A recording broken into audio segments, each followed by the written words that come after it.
Bora lá, gente. Esqueci de gravar o último, já tava começando a fazer de novo.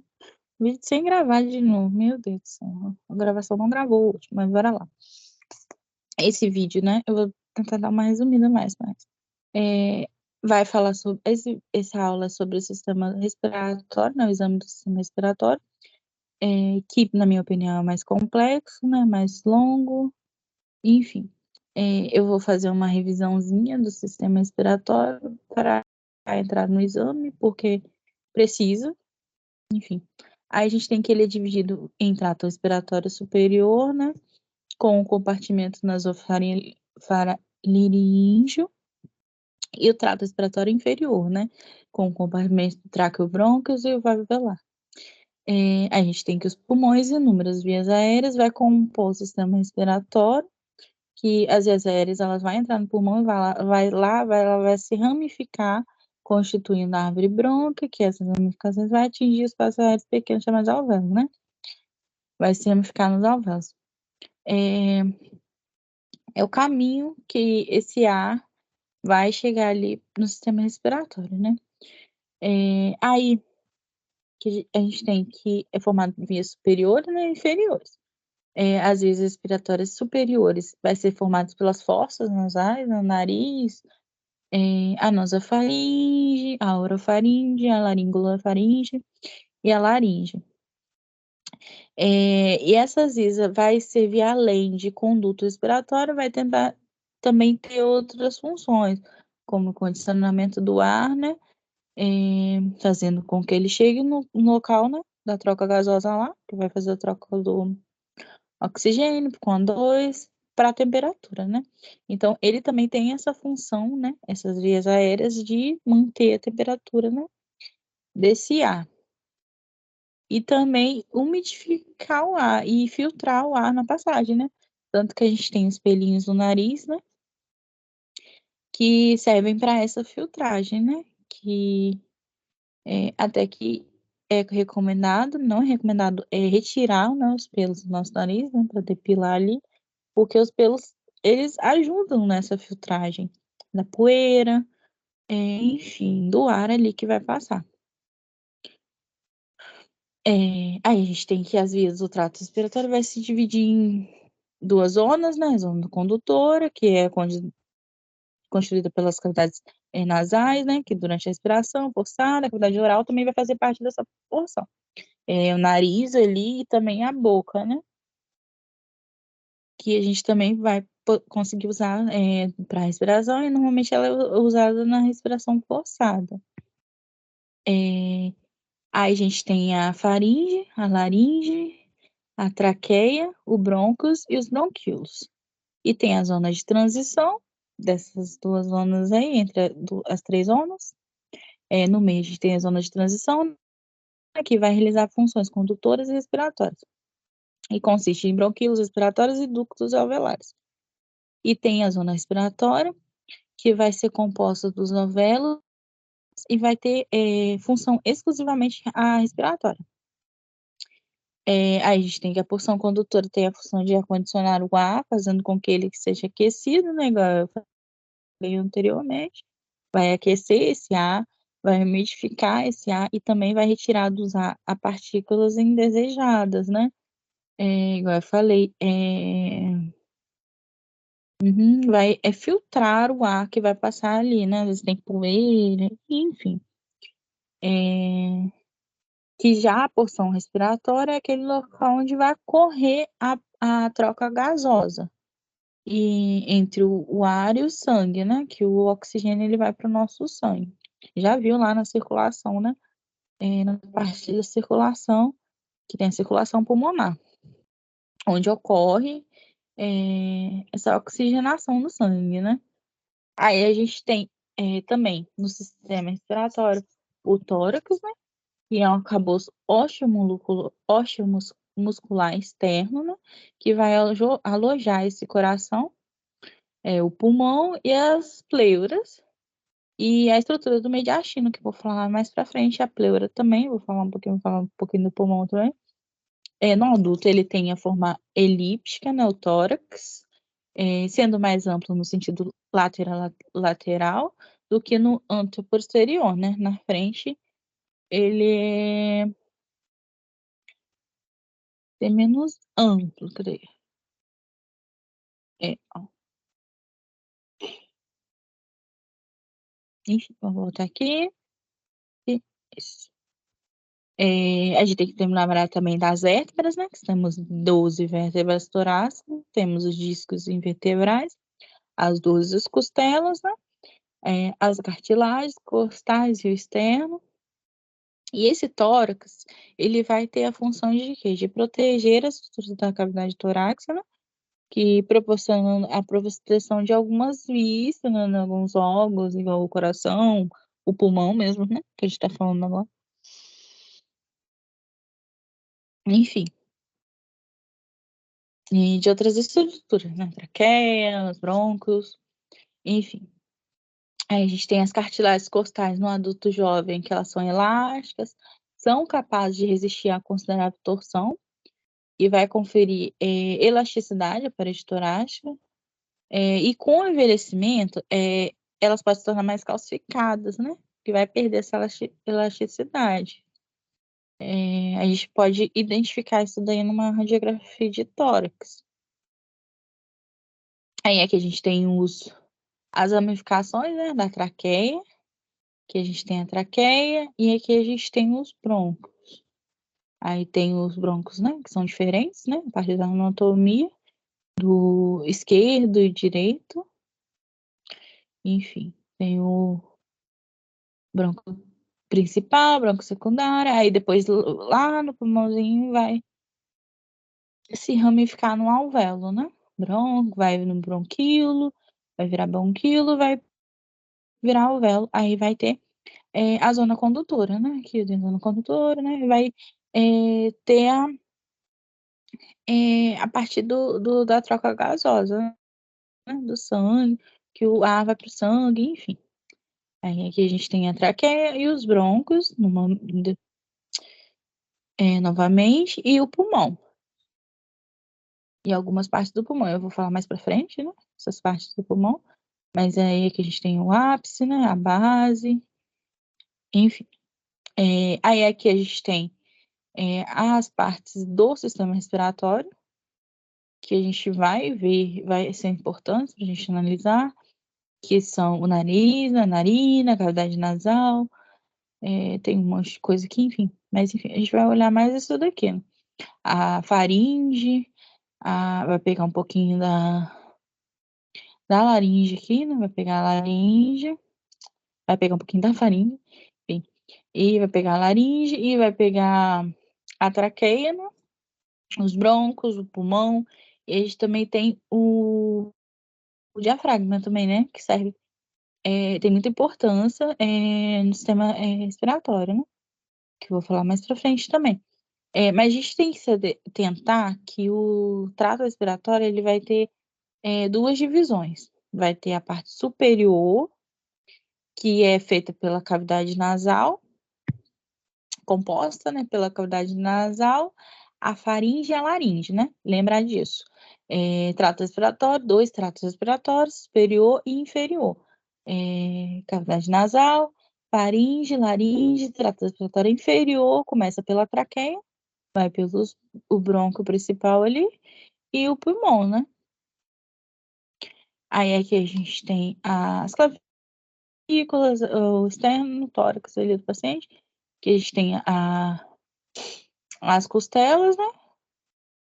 O externo, que a gente também tem que lembrar do externo, a clavícula, porque são todos locais e áreas do corpo ali que a gente vai utilizar para fazer na hora de fazer o exame do sistema respiratório. Aí aqui tem a parte posterior. Aí tem a escápula também, que a gente vai utilizar, a gente tem que tentar as posições anatômicas. E aqui a gente tem o externo, que é o ossinho, né, que vai ficar no meiozinho ali do peito, no tórax anterior, né? A partir da frente do tórax, a gente vai encontrar esse ossinho externo, né? Que ele é dividido em três partes, né? Que a gente tem sustentar, que é o manúbrio, o corpo e o processo tifoide, que é esse ossinho aqui. A gente vai usar muito o processo tifoide, mas enfim, em todo o osso do externo é bom a gente saber as divisões anatômicas dele, que até mesmo no RCP a gente usa o externo, né, como referência. O RCP aqui é uma de pulmonar, né? A gente vai utilizar como localização a parte anatômica desse externo, né? Aí aqui a gente já entra na parte da anatomia do pulmão, né? Que a gente tem que lembrar que o pulmão, a gente tem dois pulmões, né? O direito, pulmão direito, pulmão esquerdo, enfim, que vai entrar na traqueia e vai nos broncos, o bronco vai se ramificar no pulmão direito e pulmão esquerdo. Os pulmões, eles são divididos em lóbulos. Cada pulmão ele vai ter uma quantidade de lóbulo. Pulmão direito ele vai ter 3 lóbulos, lobo superior, lobo médio, lobo inferior. E o pulmão esquerdo ele vai ter o lobo superior e o lobo inferior. Então, pulmão direito, 3 lobos, né? Lobo superior, lobo médio, lobo inferior. Pulmão esquerdo, 2 lobos, lobo superior e lobo inferior. Esse pulmão vai ser envolvido pela caixa torácica, que, como eu falei, a caixa torácica vai ter a função de proteger, né, os órgãos, né, o pulmão, né, por exemplo. E o direito, né, 3 lobos, novamente, né, o pulmão direito, 3 lobos, pulmão esquerdo, 2 lobos, pulmão direito, 3 lobos, lobo superior, médio e inferior. Pulmão esquerdo, 2 lobos, lobo superior e lobo inferior. Esse pulmão esquerdo, ele vai ser mais estreito por causa da localização do coração, do músculo cardíaco do coração, porque esse coração, ele vai ter que ter um espaço ali para ele contrair, né, e relaxar, né, para fazer a contração cardíaca.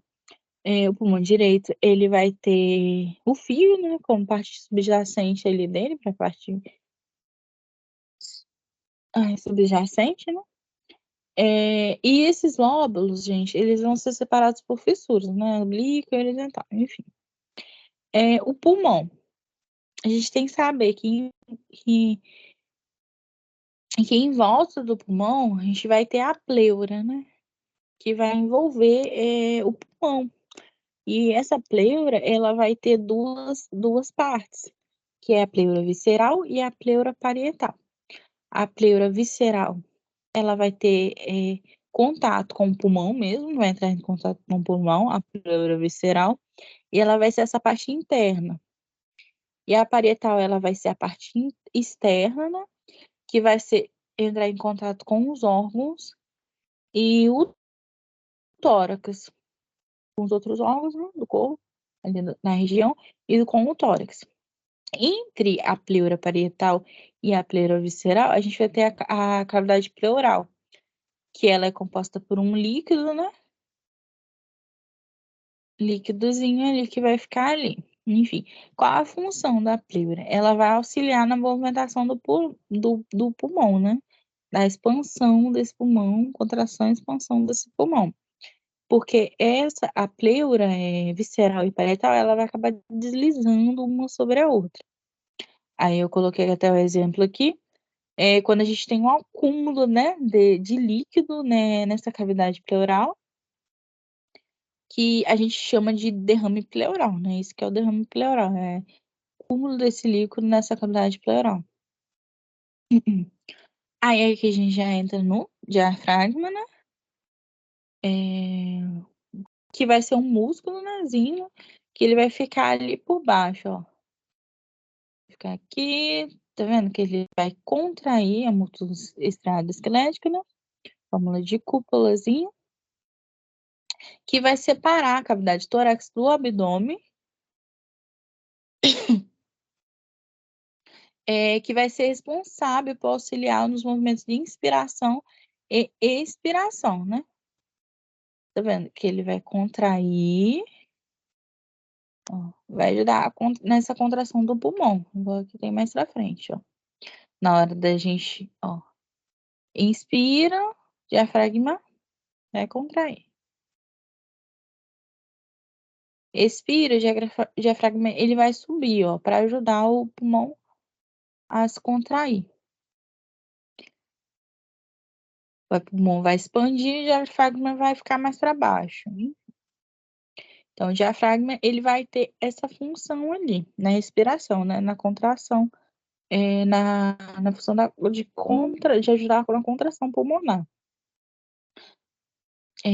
Aí aqui a gente tem o mediastino também, né, que é esse espaço, né, entre a pleura ali no pulmão e os outros órgãos que a gente tem ali. Aí tá escrito aqui, como tá escrito aqui, é um espaço existente entre os dois pulmões, no centro do tórax.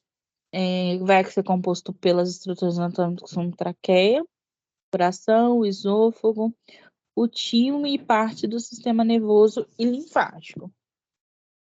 Ele vai ser dividido em 3 partes, né? Mediastino anterior, mediastino médio e mediastino posterior. Aí a gente tem a parte da respiração. Como que ocorre? Como que é essa respiração? É troca de gases, né? É a troca de gases que ocorre, troca gasosa, oxigênio, e gás carbônico, né? Que ocorre por troca de pressão, gente. É por pressão mesmo que ocorre essa respiração. Porque a pressão para entrar o ar vai entrar no pulmão quando a pressão no pulmão vai estar menor que a externa, né? Troca de pressão interna e externa. E o pulmão, ele vai se expandir para esse ar entrar. E não é o pulmão se expande por causa do ar, não. Porque tem ar no pulmão, não. O pulmão, ele vai se expandir para o ar entrar. Então, ele vai se contrair para o ar entrar, né? Para a pressão ficar maior. E então, ele vai sair, né? Vai ficar, querer sair. E o músculo diafragmático, igual eu já falei, o diafragma ele vai auxiliar nessa contração para a saída do ar. As principais funções do sistema respiratório ali, né? A gente tem o suprimento de oxigênio, o oxigênio vai entrar através do sistema respiratório e vai pro sistema circulatório, né? Para os órgãos, enfim, para as células, enfim. E remoção dos gases carbônicos do, do corpo, né? Que vai chegar através das veias, hein? E a manutenção da troca de calor também. Regulação do calor também vai ter essa função.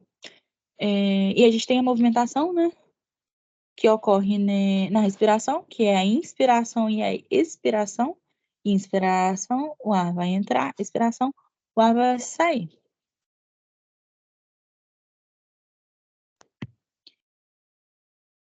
Aí aqui a gente tem a gente já entra na parte do exame físico respiratório.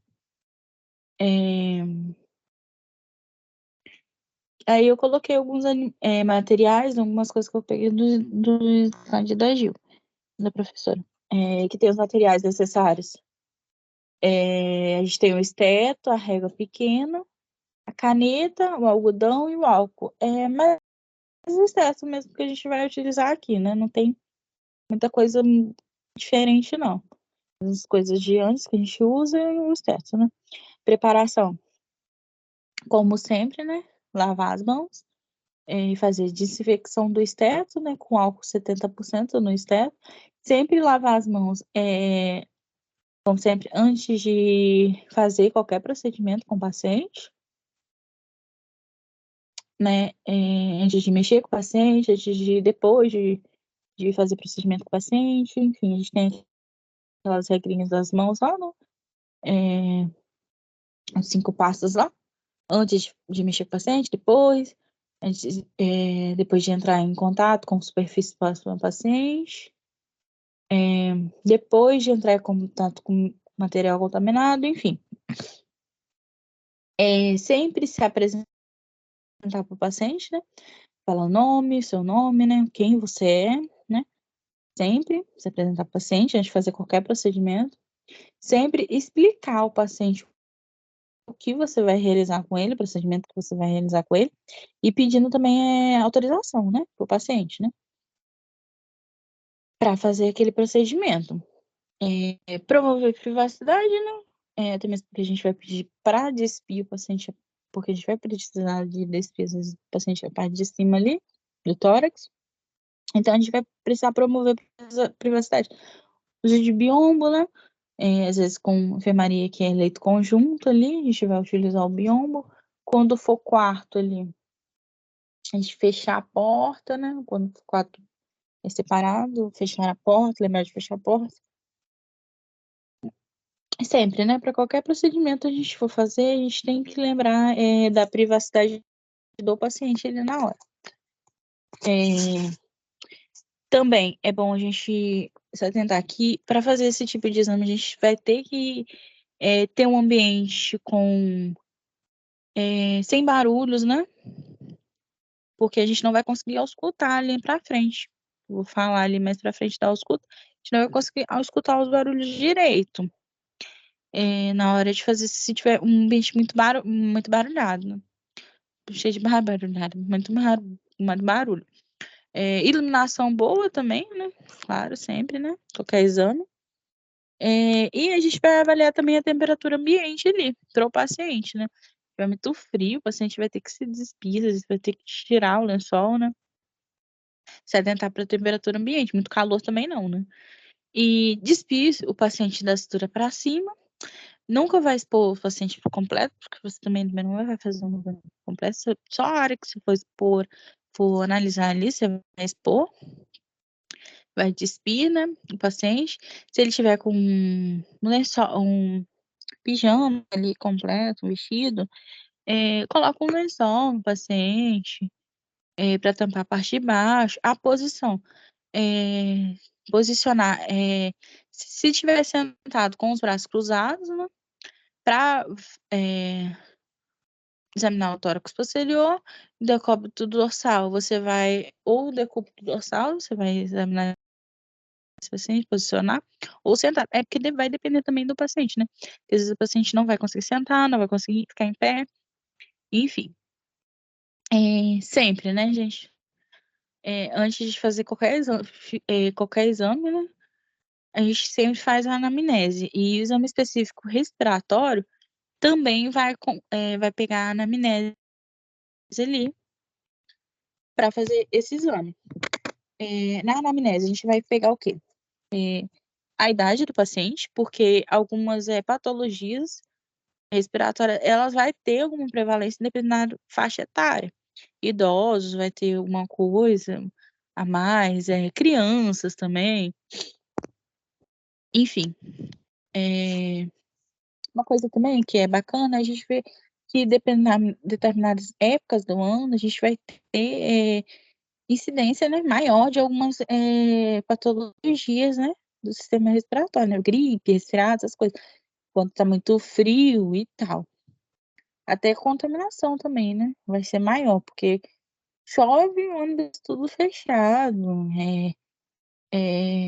pra passar esse vírus ali é bem comum, ainda mais nos ambientes, né, porque ambientes, quando tá frio, chovendo, o ambiente fica tudo fechado, né, o pessoal deixa os ambientes tudo fechado, que vai facilitar para esse vírus se multiplicar ali, infectar as pessoas, né. A gente vai analisar também na anamnese as queixas do paciente, né, se tem uma queixa, tosse, tipo dessa tosse, né, se ela tem secreção ou não tem, que é o catarro. Aí a gente vai ver também a cor, né, desse catarro, como tá amarelado, esverdeado, se tá transparente, a gente também vai ter que ver isso daí. Hemopotise e expectoração, né, que é sangue, vai expectorar sangue. Dispneia também, que é a dificuldade de respirar. Dor torácica na respiração, enfim, na hora de expirar ali ele vai ter uma dor, ou expirar, enfim. E história pregressa, né, do paciente. História de doenças anteriores, doenças que esse paciente já teve. Qualquer idade, gente, até na infância a gente tem que perguntar. Alergias, igual tá escrito ali embaixo também, a gente vai nessas alergias, afecções respiratórias crônicas, doenças, né, que ele já teve, que ele tem, que ele já teve, né? O que ele tem também, às vezes, vai nos a história atual também, né? Se ele já teve bronquite, se ele tem bronquite, né? Asma, doença pulmonar obstrutiva, né? Doenças crônicas, né? Não vai, não vai ter, teve, né? Tem, né? Enfim. E doenças que ele já teve, tipo tuberculose, se ele já teve câncer de pulmão, se ele teve alguma infecção ali, como pneumonias, enfim. Também se ele teve gripe, às vezes ele passou por Covid, gripe, aí você vai perguntar se ele passou quanto tempo ele teve isso. Vai considerar também o histórico familiar, né, de algumas doenças da família ali, principalmente doenças contagiosas, tipo tuberculose, né, porque são altamente contagiosas, né, de uma pessoa para outra, pneumonias também, Covid, gripe, enfim, vai perguntar ali, né, se a família já teve ou já tem algum caso na família com alguma doença, assim. E vai também checar a imunização, né, do paciente, a vacina, né, que ali tem ali no finalzinho, que é principalmente a BCG, né, que é contra a pneumonia, e vacinas que a gente tem agora, né, que é a influenza, da gripe e a vacina do Covid, que tem vários tipos de vacina, a gente vai perguntar isso também. História social e hábitos do paciente, se ele é tabagista, né, quanto tempo que ele é, vou falar mais pra frente também desse tabagismo, e se ele é etilismo, né, se ele bebe álcool, enfim. Condições de habitação, como que é a casa desse paciente, onde que ele mora, porque às vezes no local, dependendo do local que ele vai morar, né, vai ter mais poeira, vai ter mais umidade, vai ser mais frio, mais seco, enfim. Exposições ambientais, tipo de ocupação, é muito importante também, aonde esse paciente trabalha, né, onde ele fica, trabalha, enfim. Ou estuda também, né, o local. Porque indústria química, mina de carvão, esse paciente vai respirar muito carvão, fumaça ali, né? Às vezes dá queima de carvão. E isso vai trazer patologia ali para o pulmão. Fazenda também, gente, que tem muito agrotóxico, que agride o pulmão, a pessoa respira esse agrotóxico que agride o pulmão. Campo, né? Área de tráfego intenso, né? Carro, né? E também paciente, lembra de onde que ele mora? Cidades, se ele vai morar em cidade, às vezes tem muito fumaça, né? De fábricas, carros também, né? Muita poluição. Então você vai ter que se atentar a isso, né? Porque a poluição ela gera, né? Patologias importantes, né? Que tem que ser considerada, né? Ele vai trabalhar em área de tráfego intenso, poluição, enfim, de carro, né? Enfim, e de fábricas também. E também se ele tem algum animal doméstico, né? Porque às vezes esse animal doméstico vai soltar algum pelo, enfim, você vai observar que pode ter relação a isso, alguma doença que ele está relatando ali agora. Aí, de novo, né, alergias, tem alimentos, medicamentos, ao pólen, a fumaça, pólen, né, importante também, fumaças, gases, né, poeira, pelos de animais, mofo também, se às vezes ele mora num lugar, a casa dele tem muito mofo, né, cheiro forte também vai causar irritação, às vezes, ali no nariz dele. Imunizações, a vacina, como eu citei anteriormente, né, da pneumonia, influenza e também agora o Covid, né, que tem que que lembrar também. E também, por que isso? Porque às vezes ele vai estar ali, vai chegar ali com uma queixa, de alguma coisa, eu tô com uma irritação e tal, e você vai acabar perguntando, eu tenho um animal de estimação e tal, às vezes vai ser uma alergia, a, aquele pelo daquele animal, né? Ou o que ele faz, onde ele trabalha, vai estar gerando algum problema nele. Por isso que é bom sempre checar na amnésia do paciente, nessa historinha ali prévia do paciente, para ver se não tem alguma relação com as queixas que o paciente está relatando agora ali na hora. É também importante ver os usos de medicamentos, né? Porque tem alguns medicamentos que o paciente pode estar fazendo uso, que pode estar causando alguns efeitos colaterais. Igual tá ali, que pode causar pneumopatia induzida por fármacos, né? Eu coloquei como exemplo ali o inibidores da enzima conversora da angiotensina 2, que pode produzir tosse. Beta-bloqueadores não seletivos podem produzir broncoespasmo e anti-inflamatórios não esteroides pode provocar pneumonia de hipersensibilidade. Essa inibidora de enzima, né, que é o enalapril, que ele, às vezes o paciente toma enalapril para hipertensão, né, e pode estar produzindo uma tosse no paciente. Esse paciente tá, eu tô com muita tosse, mas aí você pergunta, se ele tá tomando o remédio, você vai associar a isso. Tem que ter essa sensibilidade ali de saber associar, né, o medicamento. E também, como eu falei anteriormente, né, do tabagismo,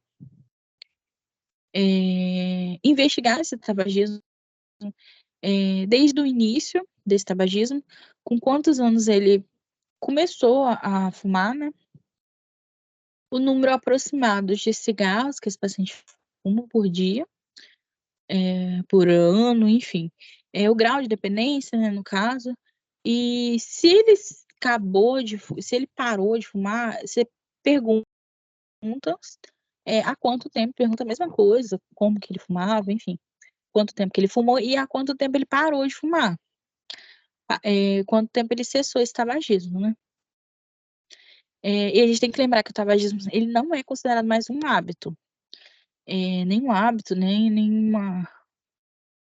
Ele é fumante, enfim, não é mais um hábito. Tabagismo já é considerado uma doença, enfim, por dependência química, catalogado pela Classificação Internacional de Doenças, né? O CID, que a gente vê ele muito. Uma doença tem CID e tal, e tal. Tabagismo já tem um CID, já é catalogado por uma doença por dependência química.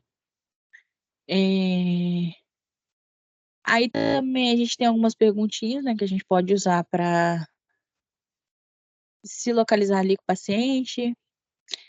Quando que de relação ao que ele está sentindo, né? Quando que situações e sintomas ocorreram com maior frequência, se o aparecimento é gradual ou súbito, há quanto tempo esses sintomas, né, que ele está sentindo ocorrem, o que alivia, né, esse aparecimento gradual ou súbito, se aparece de uma hora para outra, ou se ele vai aparecendo aos poucos, ou uma coisa, né, que ele nota que aparece, ou, tipo assim, a gente vai, igual eu falei antes, a época, né, ou o local também, às vezes ele tá num local que vai aparecer, às vezes ele tá em casa, lembra do animal de estimação do paciente? Eu tô em casa, aparece essas coisas, no trabalho não tem, já pode dar uma ligação com a alergia, né, que o paciente pode estar tendo.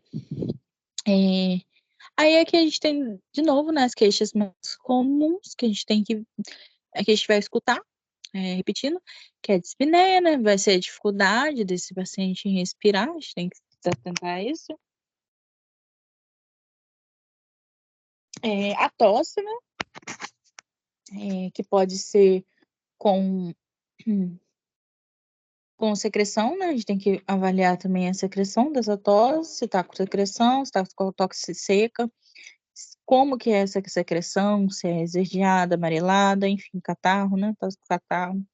A expectoração, né, que é o catarro. A hemopetise, né, que eu já falei anteriormente, que é o sangue, né, tosse com sangue.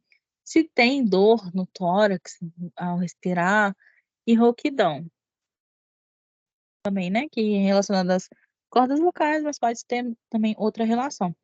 E também essa dor torácica se atentar também ao sistema cardiovascular lá, que às vezes não necessariamente tá relacionado ao sistema respiratório, essa dor torácica. Tem que estar muito atento com dor torácica, né, cirradia, enfim, até lembrar lá, né, das doenças cardiovasculares. Aí aqui a gente já entra, né, nas técnicas, a gente tem que lembrar nas técnicas propedêuticas lá, que eu falei lá, a gente falou no começo, que é a extensão, palpação, percussão e a ausculta, né? A sequência desse exame, que a gente vai ter, primeiro que vai começar com o tórax posterior, depois o lateral, depois o anterior, né? Sempre lembrar de comparar um lado com o outro, a gente tem 2 pulmões, né?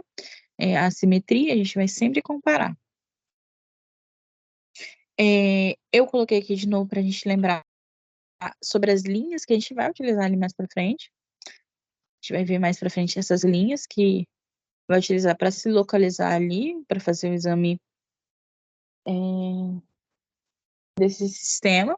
Aí a gente tem a linha médio-external, né? Que é relacionada ao externo, ali, na lateralzinha do externo ali. A gente também tem a linha axilar ali, tem até aqui, ó. E a linha hemiclavicular, né? Que vai ficar aqui na clavícula, no meiozinho da clavícula aqui, a gente tem essa linha. A linha, né, axilar aqui, como eu falei, a gente tem a anterior, né? Anterior, mais na frente do braço. A média vai ficar no meio dessa axila e a posterior aqui. Aí na parte de trás do paciente, na parte posterior do paciente, a gente vai ter a linha escapular, né? Que é guiada pela escápula, que a gente vai usar muito a escápula para se localizar ali. A linha vertebral, as vértebras também a gente vai utilizar muito. A linha escapular, inferior também. Tem a base, né, tem o ápice. Tá. Para iniciar o exame respiratório, é legal também a gente seguir, além da sequência tórax posterior, né, lateral e anterior, frente, lado e trás, a gente também seguir a ordem de como que o ar está passando ali. A gente tem que lembrar onde que vai passar a anatomia, né, do sistema que eu falei lá anteriormente, de que esse ar vai passar, né? Lembra lá anteriormente, vou voltar aqui, do trato respiratório, a gente tem que lembrar onde que esse ar vai passar aqui no trato respiratório para começar esse exame.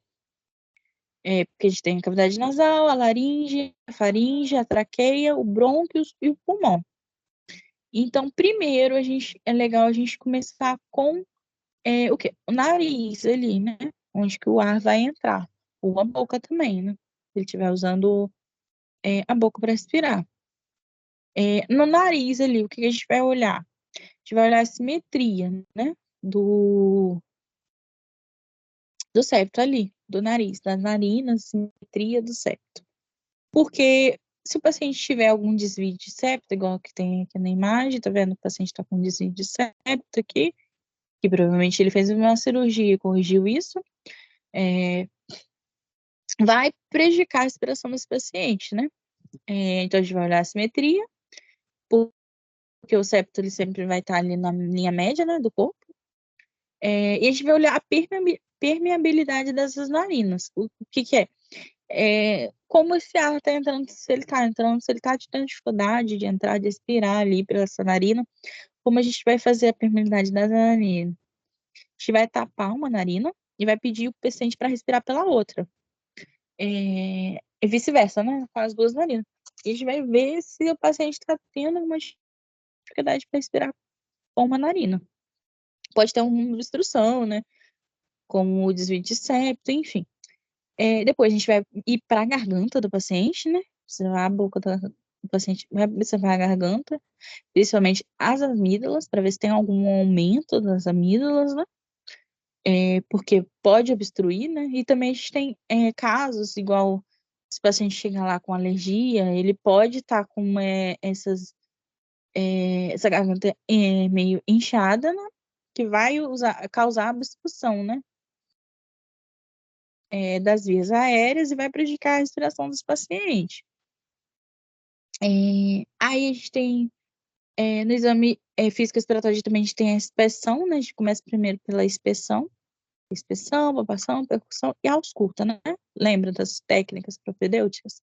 Então, na inspeção, a gente vai ter a inspeção estática, né? E a inspeção dinâmica. A estática, a gente não vai avaliar os movimentos do paciente. Movimentos do corpo do paciente. Estático, igual o nome está falando. Aí a gente vai observar na inspeção estática as condições da pele, isso é, né, a coloração, a hidratação da pele, as cicatrizes da pele, lesões, pelos de distribuição, a presença de circulação colateral, abalamentos, né, deformidades, enfim, e retrações. Nessa coloração, a gente vai lembrar da cianose, principalmente cianose central e periférica. Cianose periférica, né, nos dedos ali, lembrar que a cianose periférica também pode ser causada por frio, né? Às vezes o ambiente está muito frio e o paciente vai estar com cianose periférica, nos dedinhos ali mais azulados. E a central, lembrar que tem que atentar para sinal. Cianose central é sinal de oxigenação ruim no corpo do paciente.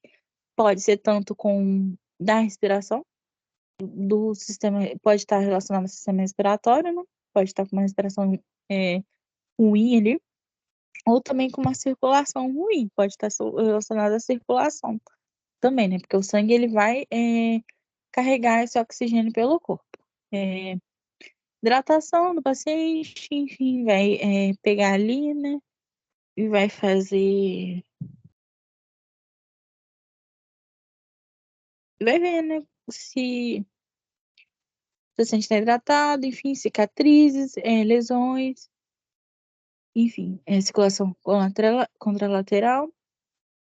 A gente vai analisar também a posição da traqueia, se está na linha média ali do corpo, né, porque a traqueia tem que ficar no meio ali do pescoço, né, do paciente. Vou falar mais para frente também da traqueia, porque a gente vai pegar ela na inspeção dinâmica, que a dinâmica ela já analisa os movimentos do paciente. Mas, enfim, voltando para a inspeção estática, você vai observar as deformidades, assimetrias do passamento, do que o paciente pode ter, né, de um lado com o outro. A gente tem que analisar o pulmão esquerdo e direito, o ambalamento da caixa torácica, e também lembrar de olhar as unhas do paciente, do formato das unhas, porque a gente tem um machado, né, que é o baqueteamento digital, que indica comprometimento pulmonar crônico, vou falar aqui, e a cianose também do leito ungueal, que é a da unha, o leito ungueal. Aí aqui a gente tem um baqueteamento digital, que a gente pode ver que o ângulo normal da unha é mais curvadinho assim, e quando há baqueteamento digital, o ângulo é distorcido, ele fica mais para cima. E quando a gente vai pedir para o paciente ele juntar os dedos, assim, ele não vai conseguir juntar essa linha, quando ele tiver esse baqueteamento digital. E o que esse baqueteamento vai indicar para a gente? Que o paciente está com comprometimento pulmonar crônico, sinal de comprometimento pulmonar crônico. Fumantes, muito tempo também, a gente vai encontrar isso daí, mas já é um sinal crônico, né, que a gente tem que se atentar. A gente vai também olhar a simetria do tórax, né, como é o formato desse tórax. Aí aqui a gente tem os tipos de tórax. Aí a gente tem um tórax normal, né? Que ele é mais amplo, mais amplo do que profundo, mais amplo do que profundo no paciente. Seu diâmetro, ou seja, seu diâmetro lateral vai ser maior que o diâmetro anteroposterior. O diâmetro aqui, ele vai ser maior que aqui. Aí a gente também tem, esse daqui é normal, né? A gente tem um tórax em barril, que o diâmetro anteroposterior, ele vai ser aumentado, ó. O diâmetro aqui vai ser aumentado, anteroposterior, anterior, posterior. E esse formato geralmente é normal em lactente, né? Bebezinho, tá mamando. E ele costuma também ser em idosos, acompanhar envelhecimento normal. E também doenças pulmonares obstrutivas crônicas, né? DPOC. A gente também tem que lembrar do tórax, se ele tiver uma deformidade, né? Abalamento, que é o tórax instável, traumática, né? E a gente vai observar, né, movimentos torácicos paradoxais quando são fraturas de costela. A gente vai ver, né, que tem algumas fraturas, e a gente tem que lembrar que fraturas de costela, né, pode ter perfurado, pode causar perfuração no pulmão, né? Então tem que se atentar a isso, com fratura de costela. A gente também tem um tórax em funil, e ele vai caracterizar-se por uma depressão no porção no inferior do externo, ó, tá vendo? Externo, na porção inferior do externo, ele vai ter uma depressão para dentro, e vai causar a compressão do coração dos grandes vasos, né? E também pode causar sopro, tórax em funil. Aí a gente também tem um peito de pombo, que esse externo aqui, ó, fica mais deslocado para frente, né, para fora, ali, e o diâmetro anteroposterior é maior, ó, bem maior. E a cartilagem costais adjacentes ao externo, abalados ficam deprimidas, todas apertadinhas aqui, ó. Aí a gente também tem o cifoescoliose torácica, né? Que tem a curvatura normal da coluna e rotação da vértebra, que vai deformar esse tórax. Aqui tem a coluna, que a gente, só para a gente se localizar, né? A coluna. E a gente tem que lembrar que qualquer deformação no tórax ou tipo de tórax pode influenciar nesse pulmão na hora dele se expandir. Ele não vai conseguir se expandir direito, um dos pulmões, né? Ou os dois pulmões, eles não vão conseguir se expandir direito. Então, isso vai causar uma patologia pra gente. Que a gente tem os tipos de tórax, de novo, né? Petino. Esse daqui é normal. O entornel. O barril, né? O tórax infundiforme, que é de palma. Esse daqui, não, peraí. O fundiforme é o do funil. Esse tonel barril, né? O fundiforme é aquele funilzinho.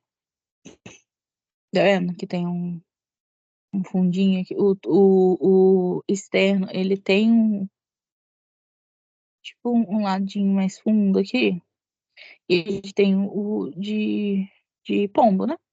Que dá esse negócio que vai ficar mais pra frente. Com um pombinho. Então. O pombo tem um peito mais pra frente, enfim. Aí é que a gente também tem a escoliose, né? Escoliose, coluna lado, a cifose. Não tem a curvatura certinha aqui. E a gibosidade. Aí é que a gente tem algumas. Falando sobre um pouco, né, sobre esses tipos de tórax. O tórax chato ou plano, ele vai ter como característica o diâmetro reduzido anteroposterior, com sobressalência da escápula no relevo torácico, e ele vai ser mais comum em indivíduos longínquos, lembrando lá de tipos morfológicos, e alguns portadores de doença pulmonar crônica. O tórax em barril ou globuloso vai ser aquele com diâmetro anteroposterior que vai ser igual ao transversal, igual eu já falei antes. Vai ser relacionado frequentemente ao enfisema pulmonar, mas também pode ser encontrado em idosos, né? Ou latentes. E o tórax em funil ou em fundibuliforme, né? O pectus escavanto, né? Patim, enfim. Vai ser uma deformidade na qual o externo fica deprimido no nível do terço inferior e os órgãos vai serem comprimidos, né? Que se tu abaixo dele vai ser comprometimento, comprimido. Nesse tipo de tórax de funil, o diâmetro anteroposterior vai ser diminuído e, no casos graves, o externo pode chegar a tocar a coluna espinhal. Você viu tanto grave? O externo vai tocar a coluna. As causas do tórax em funil vai incluir as patologias do raquitismo, a síndrome de Marfan, distúrbios congênitos no tecido conectivo. Mais pra frente eu vou falar sobre essas doenças, né? Não quis falar que é muita coisa do sistema, do exame do sistema respiratório. A gente também tem o peito de pombo, né? Pectus carinanto, em latim. E vai ser o oposto do tórax em funil. O funil ele vai ser um abalamento para baixo, né? Do externo, né? Chega às vezes a tocar na espinha. O pombo, esse externo, ele vai estar projetado para frente, né? Vai estar com o pombo mesmo. Vai aumentar o diâmetro anteroposterior. Aham.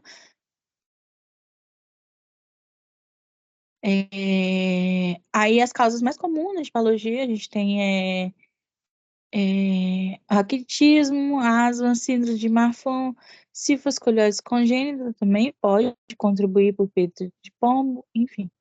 A gente também tem o tórax de sino, cônico, que ele vai produzir o alargamento da porção inferior ali, como boca de sino, comum nas grandes hepatomegalías, como a ascite volumosa e na ascite volumosa. A gente tem um tórax cifótico, né, que vai constituir na assentação, na curvatura do tórax normal. Aí o paciente vai adotar uma postura encurvada, vai ficar encurvado. A gente tem as patologias que mais comuns, né? Osteoporose secundária, envelhecimento, tuberculose da coluna, artrite reumatoide e vícios de postura por tempo prolongado. O paciente fica com postura ruim ali, né? Que pode causar isso. A gente tem o tórax cifoescoliótico, né? Que é a presença de cifose e também do desvio lateral da coluna, escoliose. Aí os pulmões ficam, abaixo dos pulmões ficam distorcidos, que pode dificultar na reversão dos achados ali, né? Na hora de fazer o exame do sistema respiratório. Aí é que a gente já entra na sessão dinâmica, lembra que a gente vai avaliar esses movimentos ali do tórax do paciente. A gente vai avaliar a movimentação e estabilidade bilateral do tórax, isso é, dos dois lados, né, dos dois pulmões, para ver como que tá, essa amplitude, essa profundidade, se é superficial, se é profunda, avaliar bilateralmente, né, se está simétrico, né, igual, se está assimétrico, está diferente. Se tem aspiração apical, né, torácica, cortostática, se tem aspiração abdominal, diafragmática, ou se tem as duas, né. Abdominal é comum, só abdominal, né, é comum nos bebês, né, achado normal nos bebês. A gente vai olhar também retrações com o uso da musculatura acessória, né, contração do esternocleido, retração supraesternal. Né? Às vezes o paciente vai respirar, vai fazer força ao respirar ali e vai utilizar a musculatura acessória, né? Em crianças, na hora de a gente ver que o paciente está com esforço ali, né? Respiratório, a gente vai observar abatimento da asa de nariz, que fala, né? Quando o nariz fica batendo ali mesmo. Para a criança tá forçando o ar, sair, entrar, né? Aí a gente vai ver meio que o nariz batendo, assim, mais ou menos. Aí a gente também vai avaliar a frequência das respirações, sempre em 60 segundos, né? Como os sinais vitais lá anteriormente, né? Já foi falado. Normalmente, em adultos, vai ser 14 a 20 RPM, que é respirações por minuto, essa frequência. E vai também olhar a relação do tempo da inspiração com a expiração, né? Que tem 1:2 na expiração e 1:3 na expiração, né? Que é o normal. Aí aqui a gente tem os valores da frequência respiratória, dependendo da idade, que recém-nascido, né? 0 a 28 dias, que a frequência é normal, ela é de 40 a 60 RPM, respirações por minuto. Lactentes, bebezinhos, 30 a 40, 2 anos, 24 a 32, e 10 anos, 20 a 26, adultos, 14 a 20. Isso o bebezinho, gente, ele nasce, ele vai ter mais, vai fazer mais esforço para respirar, enfim. Então, vai ser normal essa frequência maior, mas é claro, a gente tem que observar os esforços, aquele, igual foi falado do negócio, traz batimento de asa de nariz, né? Se estiver tendo, é porque a criança está fazendo muito esforço para respirar, tá tendo dificuldade para respirar. Vai avaliar o ritmo também, né, da respiração, mesma coisa, sinais vitais, né? Respiração. Ritmo, frequência, amplitude. Nesse ritmo, né? Lembrado dos tipos, né? Tem o apneica, respiração normal, profundidade, ritmo normal. Tudo normal. O apneico normal. A frequência também tudo normal, né? A bradipneia vai ser a respiração muito lenta, a frequência abaixo do normal, né? Taquipneica, frequência acima do normal, né? Respiração rápida. A dispneia, aumento dessa frequência, dessa amplitude. A apneia, né? Vai ser a ausência da respiração, o paciente vai parar de respirar ali.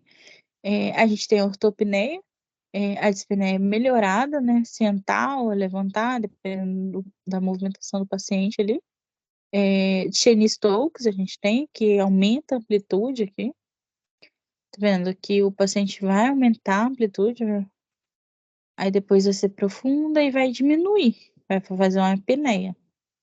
Aumentou a amplitude, fez a apneia, Cheyne-Stokes. A gente tem biote também, né? Convertimento neurológico, frequência e amplitude variada, seguido de apneia. Tá vendo? Ó, apneia. Aí tá toda a amplitude, a frequência toda desregulada com uma apneia, biote. A gente tem Kussmaul, né? Que é uma respiração ruidosa, né? Seguida de pausas, né? Apneias. Geralmente é acidosa, né? E tem a suspirosa, né? Que são os mais agudos, que a gente vai ver na ansiedade. Ritmo normal, né? Interrompido por suspiros. Aí tem outros também que eu coloquei aqui, que tem a platipneia, que é a dificuldade de respirar na posição ereta, com melhora do ritmo respiratório na posição deitada, que é comum na pneumotomia. Tem a autopneia, né? Falei antes, que é a dificuldade de respirar na posição deitada, que vai melhorar, né? O paciente na hora dele sentar ou dele ficar em pé. E tem a trepopneia, que o paciente ele sente mais vontade para respirar em decúbito dorsal. Aí aqui a gente já entra na palpação, que a gente vai utilizar ali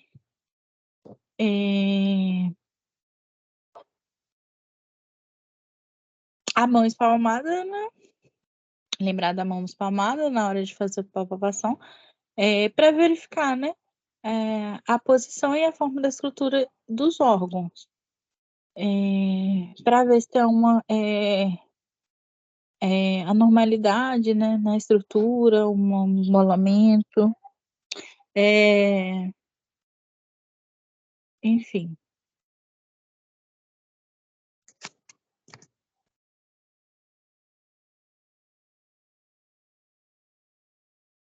aí a gente vai usar a mão espalmada, né? Aí, enfim, a gente vai papar toda a parte torácica em busca de massas, nódulos, temperatura, né? Se tem um lugar quente ali, massas, se tem algum carocinho, nódulo, enfim. É umidade, né? A dor, a gente vai perguntar, né? Na hora de palpar, se o paciente está sentindo dor, e observar também se ele relata alguma dor. Na hora de a gente palpar um local ali, observar também sinais de dor, né? É, rosto, enfim, né? Igual a gente vai falar do antes, não lembra? Sinais das faciais, né? Tipo de faces, de dor, enfim. Porque pode indicar alguma fratura, né? Fratura de costela, enfim. Lesões e crepitações, que é efizema subcutâneo. A gente vai indicar atentar para regiões que têm acessibilidade, né, para dor e anormalidades cutâneas da pele, né? Vai avaliar também a expansão desse tórax, né? E se essa expansão é simétrica, né? Se é dos dois lados, né? O pulmão tem essa expansão simétrica, né? É, A gente vai fazer também, lembra da traqueia? A gente vai palpar também a traqueia. Anteriormente, né? A gente vai palpar a traqueia, igual tá aqui. A gente vai ver o quê nessa. Vai avaliar o quê? A mobilidade dessa traqueia, né? Se tem uma massa, se tem algum desvio dessa traqueia, né? Porque normalmente ela fica. Lembra que eu falei? Que ela fica no linha média ali. É, se tem alguma massa, né? Enfim. E a característica normal dessa traqueia vai ser discreta mobilidade e linha média, né? Aí aqui tem as épocas de palpação, tá vendo? A gente vai palpar nessa linha média, avaliar se tem uma massa e vai ver a mobilidade dessa movimentação, né? Mobilidade dessa traqueia. E tórax, né? Vai palpar suavemente todo o tórax, o paciente vai buscar de massa, né? Igual eu falei antes, nódulos, temperatura, enfim. E a mamas também do paciente, a gente vai observar, né? As mamas, principalmente femininas, né? Para ver se tem algum sinal de câncer de mama, né? Que tem alteração na mama, né? Que pode ter nódulos, enfim. Na expansibilidade do tórax ali na hora, lembrar de estar com a mão aquecida, né? Porque senão vai até assustar o paciente, né? Incomodar o paciente, mão muito gelada. A gente vai pegar o polegar, vai colocar na linha vertebral ali, na vértebra do paciente, e vai colocar os dedos circulando os últimos arcos costais ali, do paciente. E vai pedir para ele respirar profundamente. E vai observar se tem defasagem na expansão. Isso é, se um local vai é, expandir menos que o outro, ou se ambos vão expandir menos, enfim. Essa expansão, ela tem que ser simétrica ali, expansão desse torácica, né? E vai separar, sempre separando os polegares de 3 a 5 centímetros, lembra? E as causas mais comuns, né, da diminuição de um lado dessa expansão desse tórax diminuído pode incluir doença fibrótica do pulmão, pleura subjacente, derrame pleural, pneumotórax, pneumonia lobar, dor pleurítica, com defesa associada à obstrução brônquica lateral. E se tem e a diminuição dos dois lados dessa expansão, ela pode ser devido a causas como processo infeccioso, né, ou cicatricial. E também tem que lembrar da diminuição bilateral basal, né, que é ali por baixo ali, muito por baixo ali. Quando o paciente estiver grávida, né, gravidez, ascite, obesidade grávida, derrame pleural, né, que vai dificultar essa expansão torácica basal ali, profunda ali. Essa parte aqui mais para baixo, mais, mais basal ali. É,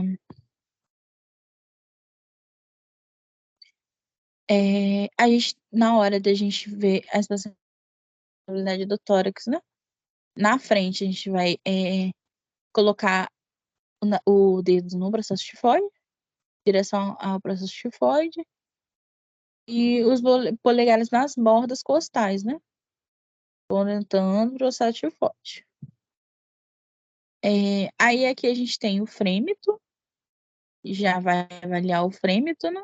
Pulando a avaliação, foi para o frêmito tático ou tóraco vocal, que é o quê?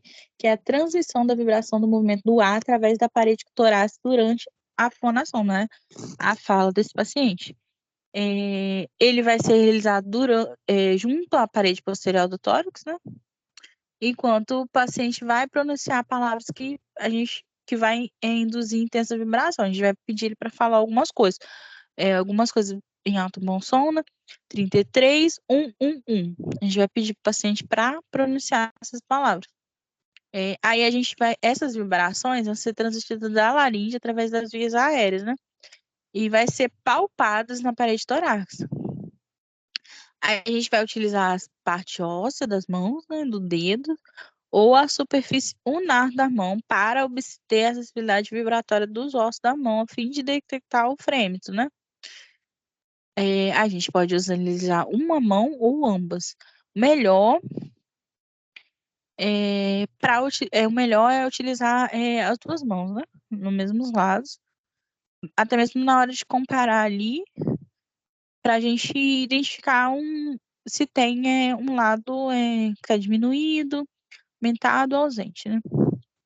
A gente vai identificar, como eu falei, se esse frêmito ele está aumentado, se ele está diminuído, está ausente, ou se ele está normal, né? Aí tem as regiões, né, do frêmito, que é posterior e anterior do tórax. As vibrações mais fortes são sentidas nas áreas que existe a condensação pulmonar, né? Como no caso de pneumonia, ela pode ser sentida mais alto. Aí aqui a gente tem, né, a gente vai fazendo o ápice pulmonar, supraclavicular e infraclavicular. Na base, a gente vai fazer na inframamária, na sexta costela, na linha hemiclavicular, lembra? Na linha hemiclavicular, sexta costela. No ápice, na subclavicular e infraclavicular. Na inframamária, linha hemiclavicular. A gente vai comparar um lado ao outro, né, para ver se está simétrico, se tem alguma diminuição, aumento ou ausência, né?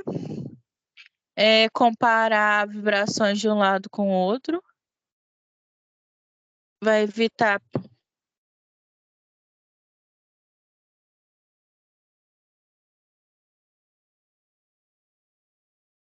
na mama, na mulher. A gente vai evitar palpar o tecido da mama, né? Aí aqui a gente já sai do frêmito tático, né? Que é da voz. A gente entra na percussão. A percussão a gente vai utilizar o dígito digital, né? Os dois dedinhos, um em cima do outro. Vai localizar em localizações simétricas ali do paciente, do ápice, né? Do ápice em direção às bases. Primeiro em um dos dois lados do tórax, em seguida do outro, do mesmo lado, para avaliar a simetria, né? Ela vai identificar a obstrução com consolidação do tecido pulmonar, né? Semelhante ao teste do frêmito tático. O som normal, ele vai ser claro, pulmonar, enfim. Indivíduo obeso, demasiado, esse som, essa percussão pode se tornar um surdo, secundariamente ao tecido hipertrofiado, pode ter uma dificuldade nessa percussão. Esse som, ele penetra só 5 a 7 centímetros de profundidade no tórax, né? Então ele não vai identificar lesões mais profundas ali, de localização mais profunda, e ele vai percutir todo o hemitórax e após percutir, vai comparar, né, os dois lados. na parte anterior, anterior, posterior, né? Na sequência ápice, base, né? Vai comparar um lado com o outro e nunca percute sobre o tecido mamário, né? Na mama feminina. Aí a gente vai ter os sons que a gente pode ser encontrado, que é claro, pulmonar, hipersonoro, timpano, maciço e submaciço. A força desse golpe, né? Um dedo para o outro. Vai variar de um tórax, de acordo com o tórax do paciente, se ele for muito magro, se ele tem muito musculoso, se ele é obeso, enfim. No normal, o tecido pulmonar normal, ele vai apresentar tom ressoante e claro, com timbre grave e oco. O som hipersonoro vai indicar aumento desse ar, né, dos pulmões ou no espaço pleural ali, dependendo de onde que você estiver fazendo essa percussão, sendo mais intenso e de timbre mais grave do que o claro pulmonar. Então, o som hipersonoro vai indicar ar no pulmão, né? Ele é encontrado principalmente no pneumotórax e no efizema pulmonar. A percussão em cima de regiões que vai apresentar condensação pulmonar vai produzir som maciço, né? Que igual a pneumonia, no derrame pleural e no tumor. Sons maciços e sons submaciços vão indicar diminuição ou inexistência de ar no interior dos alvéolos, né, ali. Os sons maciços, eles são ruídos surdos e secos, né? Que normalmente a gente pode conseguir identificar ele em cima da coxa estrutural óssea, lembra que o osso ele é maciço, então a gente nunca fazer percussão em cima de osso, né? E os submaciços são suaves, de alta frequência, como na percussão sobre o fígado. A coisa mais comum, né, nessa maciez e submaciez são os derrames pleurais, né, condensação pulmonar, neoplasias, porém todas de grande seção para serem detectadas a percussão, né? São em áreas grandes, né? Aí a gente também tem um som timpânico, né, que é um som oco, né, semelhante ao rufar de tambor, que ele vai ser ouvido durante a percussão no fundo do estômago, normalmente. E em caso de amplo pneumotórax, se houver alguma câmara repleta de ar, né, esse som timpânico. Aí aqui a gente tem os locais que a gente pode encontrar o tipo de som, né? Ó, o som pulmonar, o som maciço, ó, em cima do osso, som maciço em cima do osso, ó, clavícula, pápula, som claro pulmonar, né? Normal, som maciço, igual tá aqui, que indica diminuição do ar no interior dos alvéolos. A gente encontrar ele aqui. Enfim, aí a gente tem a excursão diafragmática, né? Que a gente vai avaliar se esse diafragma ele tá.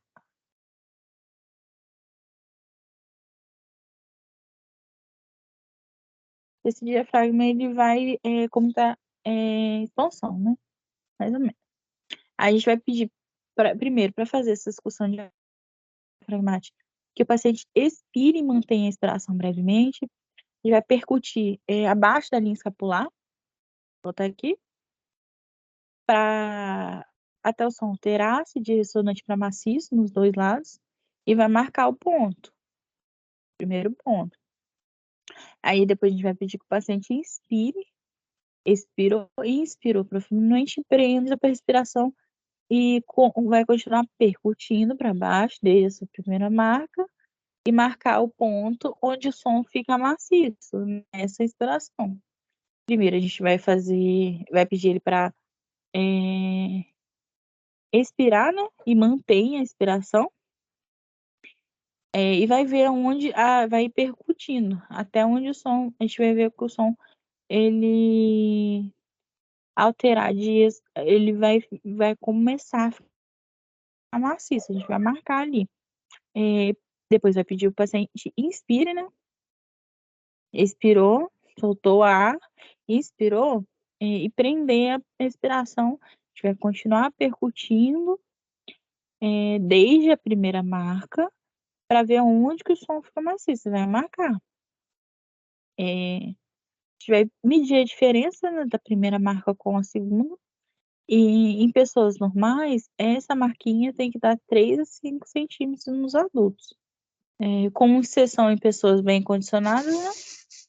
Vai ter 7 a 8, mas sempre lembrar de 3 a 5 centímetros em pessoas normais adultos. E sugestão é que a gente prenda a nossa própria respiração, ao pedir ao paciente que o faça. Aí a gente tem aqui, né? A excursão, que a gente também tem que lembrar que em mulheres, ela vai ser, essa variação, ela, dessa excursão, né, diafragmática, ela vai ser menor do que em homens. E o paciente com elevação diafragmática, que tiver maior, né, que 3 a 5 centímetros, pode ser relacionado a um processo patológico, né, que apresentará a excursão de diafragmas reduzidos.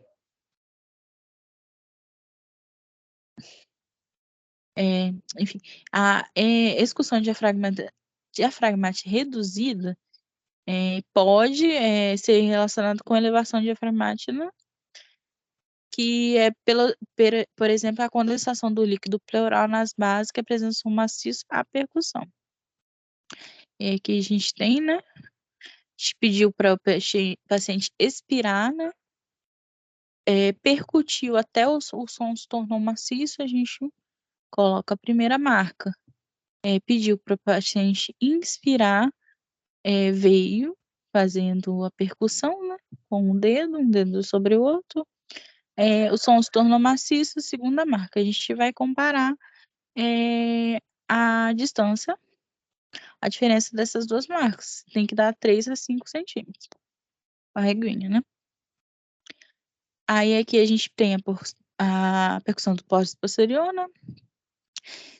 Que ela pode ser apresentar reduzida no efizema, né?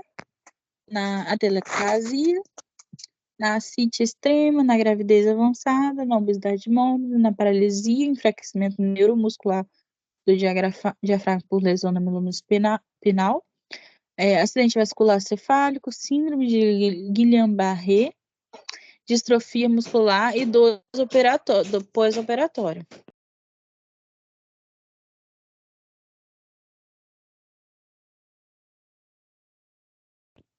E lembrar também que a gente sempre, essas doenças que a gente achar, relações, achados ali, a gente vai achar vários achados, né? Vai ser sempre vários achados que levam àquela doença. Mas sempre se atentar a qualquer anormalidade que a gente achar. E relacionar um achado com o outro a alguma doença, né? Por mais que a gente não diagnostique, né? Enfim. Aí aqui a gente entra na ausculta. A ausculta, ela é o exame mais importante, né? Para avaliar o fluxo aéreo pela árvore, né, traqueobronca. A parte mais importante é a ausculta, né? Que a gente vai ouvir os ruídos torácicos com o diafragma do estetoscópio. A gente vai utilizar o estetoscópio, né, para ouvir esses ruídos, né? Durante essa respiração, né? Da inspiração e expiração. Ela deve ser realizada preferencialmente, né? Paciente sentado, com o tórax facial totalmente descoberto, né? Enquanto ele respira, com a boca entreaberta e um pouco mais profundamente, seguindo a mesma localização já referida na percussão, né? A gente vai utilizar a mesma localização da percussão na ausculta. Mas no caso, tipo assim, se o paciente não puder sentar, né? A gente pode fazer em decúbito dorsal ou lateral.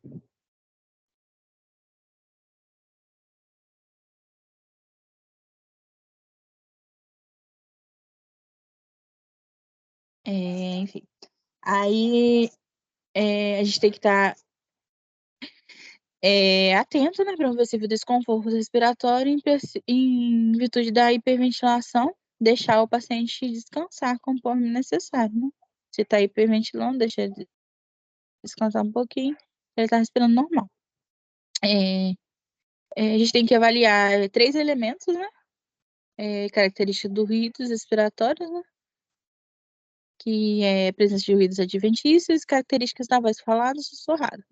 Que os achados devem ser descritos quanto ao ruído, o tipo de ruído, a localização desse ruído ali, acho que a gente fez essa escuta, a quantidade, né, se é esparso, se ele é difuso, e a fase, se ele está na fase inspiratória, né, que é quando o paciente expirou, quando o paciente expirou, ou em ambas as fases.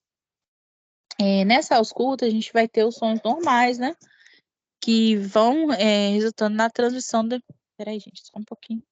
Muito cachorro.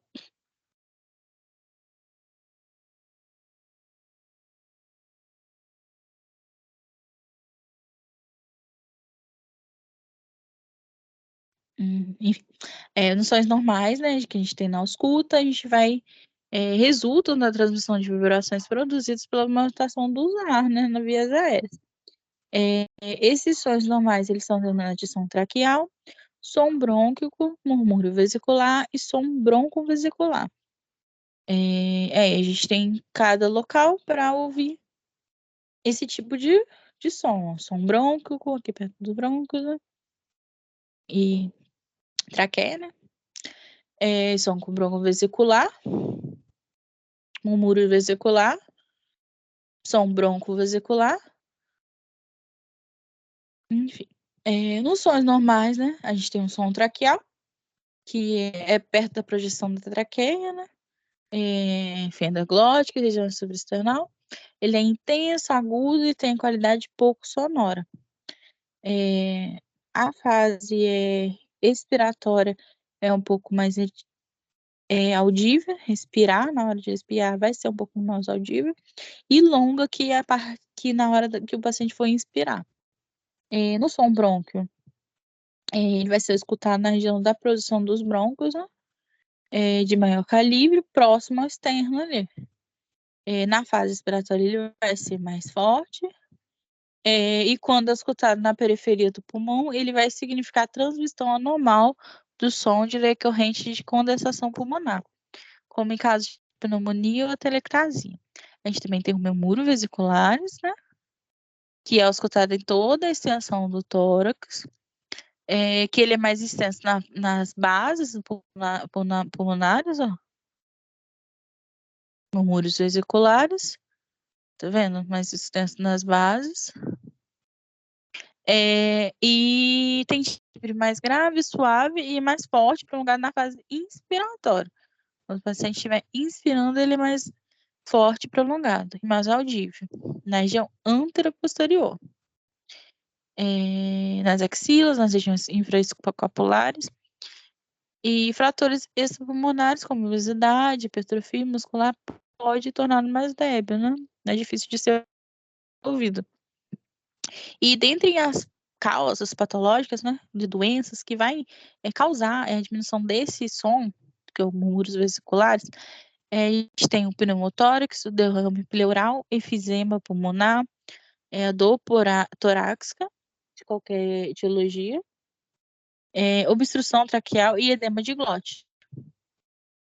Aí a gente também tem um som broncovesicular, né?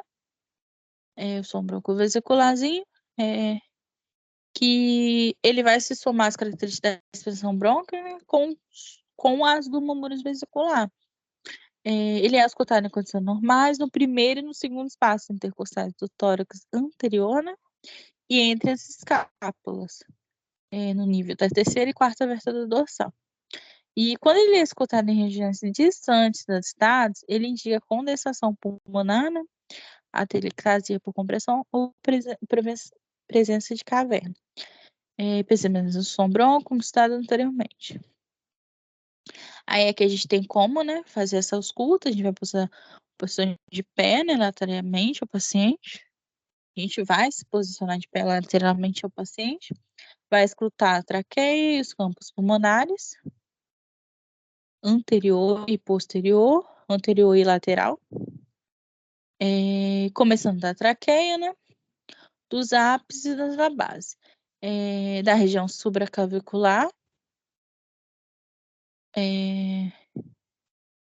inframamária, infraclavicular e inframamária. A gente vai escutar os dois lados, né? Para ver se tem assimetria também. E para ver se tem, às vezes um lado tá, o outro lado não tem um som. E com respiração completa, né? Em cada localização. Inspirou, respiração, inspiração e inspiração, expiração em cada localização. Não colocar o dedo, né, mais uma vez, sobre a mama feminina. Aí aqui na ausculta, a gente não tem como sons anormais. Que são os... Epa. Nos sons anormais, né? A gente tem os sons normais, os ruídos adventícios, né? Que ele vai se sobrepor aos sons respiratórios normais. Eles são denominados de crepitações grossas e finas, roncos, sibilos, atrito pleural e cornagem. Quando a gente escuta ele, a gente deve observar a intensidade, o timbre, né? A duração, se é na fase inspiratória, né? Inspiratória e ambas, igual anteriormente, eu falei, e a localização e qualquer alteração, né? Pós-tosse ou modificação da posição do paciente. O paciente modifica a posição, esse som ele sai. Então, ouviu o som, pediu para o paciente modificar a posição, escuta no mesmo local para ver se escuta esse som de novo. Ou tosse também. Aí a gente tem, né, os sons, né? As crepitações finas, né? Ou estertores finos. Vocês são os agudos, né, de curta duração e mais audíveis na inspiração, que não vai se modificar com a tosse e podem mudar de acordo com a posição. A posição do paciente ele pode modificar. O mecanismo mais provável para a geração de crepitações finas vai ser a abertura expiratória, né, súbita das pequenas vias mantidas fechadas por pressão, decorrente da pequena quantidade de líquido, né? Então, líquido pode causar crepitações finas, né? No parênquima pulmonar durante a expiração anterior. E o som dessa crepitação pode ser produzido esfregando o cabelo contra um dedo próximo, só para a gente saber como que é o som dessa crepitação, né? E pode ser mais audível na pneumonia, congestão pulmonar e doenças intestinais, né? Patologias que eles são audíveis no pulmão ali. Aí também tem as crepitações grossas, né? Os estertores grossos ou bolhosos, que são sons mais graves, de maior duração, audível no início dessa respiração. Ao longo da expiração, ele vai modificar com a tosse. Ele não são influenciados, né, pela mudança dessa posição do paciente. O mecanismo mais provável para a geração dessa captação é a abertura e fechamento das pequenas vias aéreas, né? Contendo secreção, mais uma vez, né?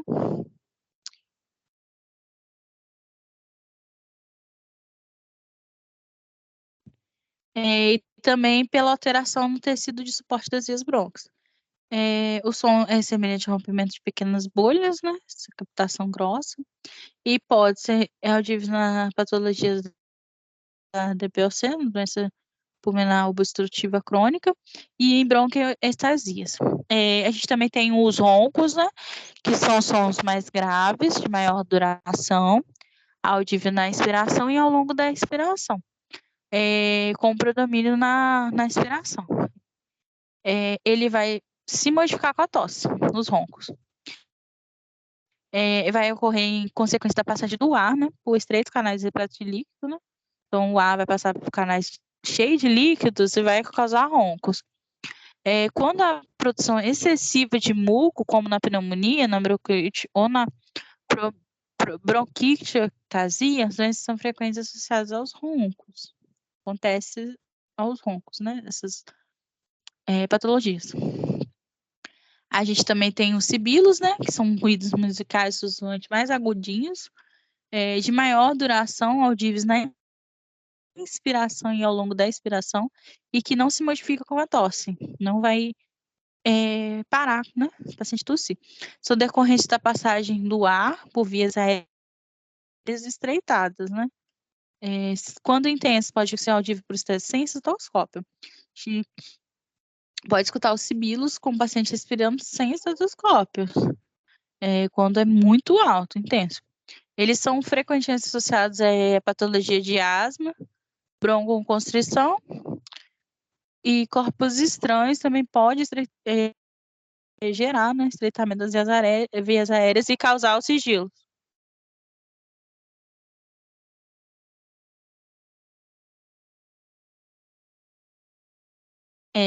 Aí tem o atrito pleural, né, que decorre de inflamação pleural e com frequência associa a pleurite, pneumonia e infarto pleural.